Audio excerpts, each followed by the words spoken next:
Bom dia, galera, meu nome é Rogério, está no ar mais uma videoaula e a videoaula de hoje é sobre as divisões embriológicas do sistema nervoso, ou seja, hoje a gente vai fazer uma divisão do sistema nervoso com base na embriologia. Então os critérios hoje são embriológicos. Então a gente tem a aula 68, que a gente tem uma divisão do sistema nervoso, mas a base ali é critério anatômico. A gente viu quais são os órgãos que compõem cada parte do sistema.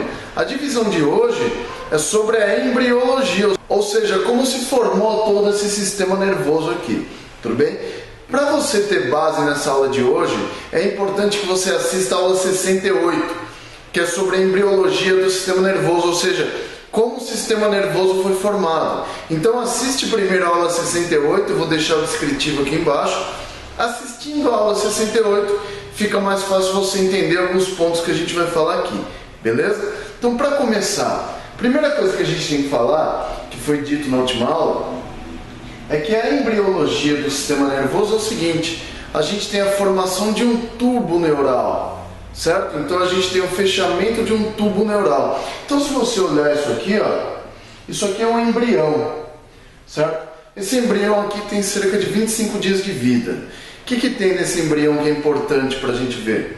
Essa estrutura central que vocês estão vendo, que parece que está costurada aqui, ó, é o tubo neural, é aquele tubo que a gente falou na última aula, já devidamente fechado, certo? Então aqui a gente já tem o fechamento completo do tubo neural na sua parte central. Ou seja, quando a gente pegar o embrião, a primeira parte que fecha do tubo neural é a sua parte central, certo? A parte superior e a parte inferior, o tubo neural ainda não foi fechado, certo? Ou seja, essa parte do tubo está aberta aqui ainda, não foi costurada, nem a parte de cima ainda, certo? Então qual que é a sequência da coisa aqui? Primeiro fecha na parte central, depois fecha na parte superior e depois fecha na parte inferior, certo? Essas partes superior e inferior que ainda não estão fechadas formam dois poros aqui, ó. Então eu tenho um poro superior aqui, ó, porque está aberto, e eu tenho um poro inferior porque está aberto também. Esses poros são chamados de neuroporos ou neuróporos, certo? Esse neuróporo superior aqui é chamado de neuróporo rostral. Esse nome rostral significa superior, certo? Então esse aqui é o neuróporo rostral. E esse neuróporo inferior aqui é chamado de neuróporo caudal, certo? Então funciona assim: primeiro o tubo neural fecha na sua parte média, no meio, depois fecha-se o neuróporo rostral e por último fecha-se o neuróporo caudal. O que importa para a gente nessa aula vai ser esse neuróporo rostral aqui. Aí você está se perguntando, para que esses nomes? Por que eu tenho que saber disso? Fácil. Desse neuróporo rostral aqui, ó, a gente vai dar origem a todos os elementos do encéfalo. Então todos os elementos do encéfalo, eles vão ser originados a partir do neuróporo rostral. E a medula espinhal, ela vai ser formada a partir do neuróporo caudal, certo? Então, quando você ouvir esses dois nomes, neuróporo rostral ou caudal, significa o quê? Que o neuróporo rostral dará origem ao encéfalo, todos os seus elementos, e o neuróporo caudal dará origem à medula espinhal. Beleza, galera? Só para falar em termos mais práticos, a medula espinhal proveniente do neuróporo caudal, certo? Vocês sabem que a medula espinhal é um rabo, assim, ou seja, ela só vai crescer em comprimento e em espessura, tudo bem? Então ela vai crescer em comprimento e espessura, certo? O neuróporo rostral, por sua vez, ele vai começar a apresentar dilatações, certo? Porque se vocês olharem aqui o sistema nervoso central como um todo, vocês veem que a medula espinhal, ela é alongada, e essa parte superior aqui tem um formato arredondado, tudo bem? Para a gente ter esse formato arredondado aqui, após esse período embrionário aqui, a gente vai ter o quê? A gente vai ter a formação de três vesículas, ou seja, 3 dilatações. Esse neuróporo rostral aqui, posteriormente ele vai se dividir em 3 vesículas, ou seja, 3 dilatações, certo? Quais são essas dilatações que são formadas a partir desse neuroporo aqui? É fácil. Essa dilatação superior aqui, ó, número 1, é chamada prosencéfalo, certo? Essa dilatação 2 aqui, ó, do meio, é chamada mesencéfalo. E essa terceira dilatação aqui é chamada de rombencéfalo. Só para deixar claro para vocês aqui, ó, desses 3 nomes aqui que vocês vão ver, apenas o nome mesencéfalo continua na idade adulta, ou seja, o cérebro adulto não tem prosencéfalo e não tem rombencéfalo. Por quê? Isso aqui, ó, é um encéfalo primitivo, certo? Que é chamado de arquencéfalo. Vocês já ouviram esse nome alguma vez? O arquencéfalo nada mais é do que o encéfalo primitivo.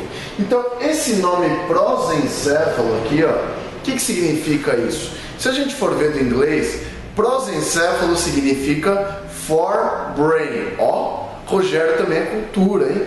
Forebrain significa o quê? Significa cérebro anterior. Tranquilo? O 2, que é o mesencéfalo ou mesoencéfalo, esse nome meso significa meio, certo? No inglês é lá midbrain. O que significa isso? O cérebro médio, é o meio do cérebro. E o rombencéfalo, que é essa parte 3 aqui, o que significa isso? Rombencéfalo significa hindbrain, ou seja, cérebro posterior. Então, para ficar mais fácil de vocês entenderem, olha que legal, ó. O prosencéfalo, ele vai formar os elementos anteriores do seu cérebro. O mesencéfalo vai formar o elemento médio do seu cérebro, o elemento que está no meio, e o rombencéfalo vai formar os elementos posteriores do seu cérebro. Então é por isso que a gente tem o nome prosencéfalo, mesencéfalo e rombencéfalo, beleza? Então é daí que vem estes 3 nomes. Então este cérebro primitivo com 3 dilatações, ele vai evoluir e formar outras 5 dilatações. Então essas outras 5 dilatações foram formadas a partir do arquencéfalo, esse encéfalo primitivo, beleza? Quais são essas outras 5 dilatações? Olha que legal. Do prosencéfalo, a gente vai ter a formação de outras 2 dilatações. O mesencéfalo praticamente continuará inalterado e vai ter o mesmo nome. E o rombencéfalo vai dar origem a outras 2 dilatações, ou seja, o prosencéfalo forma outras 2 dilatações, o mesencéfalo não se altera e o rombencéfalo forma outras 2 dilatações, certo? Essas 2 dilatações aqui, ó, formadas a partir do prosencéfalo, são chamadas aqui, ó, 1, telencéfalo e a 2, diencéfalo.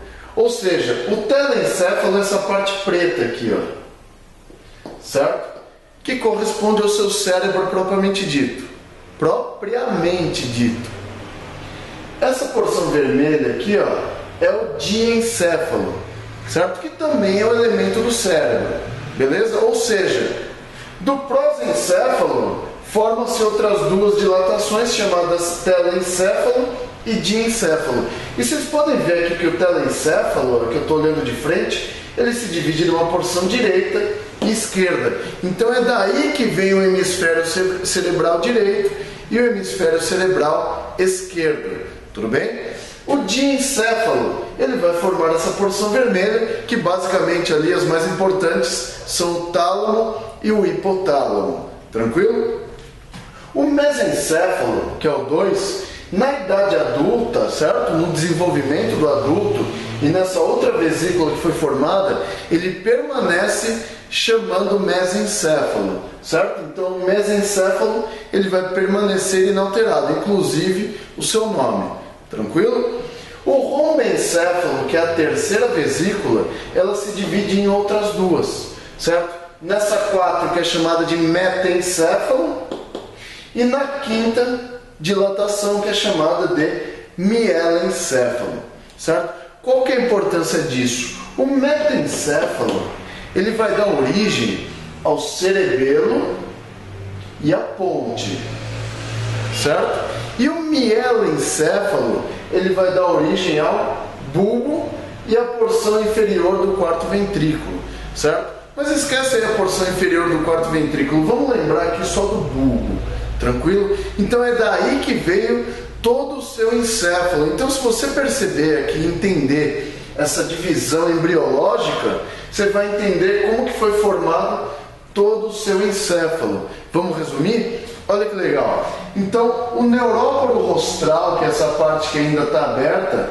ela vai formar 3 dilatações, que são o prosencéfalo, ou seja, cérebro anterior, o mesencéfalo, ou cérebro médio, e o rombencéfalo, ou cérebro posterior.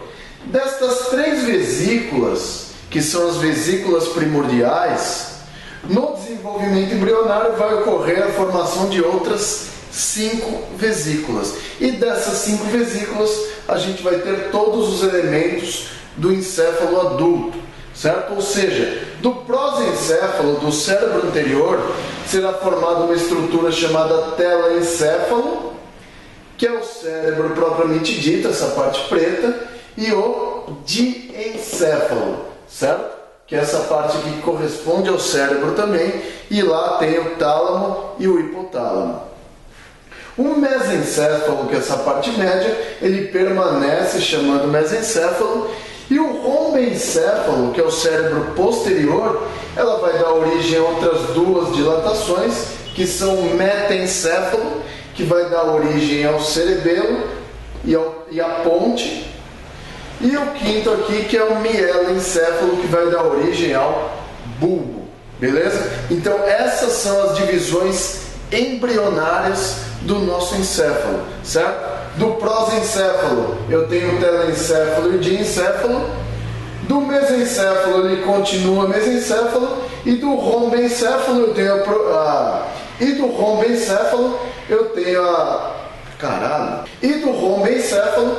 a formação do metencéfalo e do mielencéfalo. Lembrando, o telencéfalo é o cérebro propriamente dito, o diencéfalo corresponde ao tálamo e ao hipotálamo, o mesencéfalo é o elemento do tronco encefálico, o 4, que é o metencéfalo, corresponde ao cerebelo e à ponte, e o quinto corresponde ao bulbo, que é a porção terminal do tronco encefálico, beleza? Ou seja, todos os elementos do seu encéfalo foram formados a partir de 3 vesículas primordiais. Beleza, galera? Se você gostou desse vídeo, esse vídeo te ajudou em alguma coisa, não esquece, dá aquele joinha básico aí embaixo, que esse joinha ajuda a divulgar o vídeo e mais pessoas assistam as aulas que eu estou fazendo.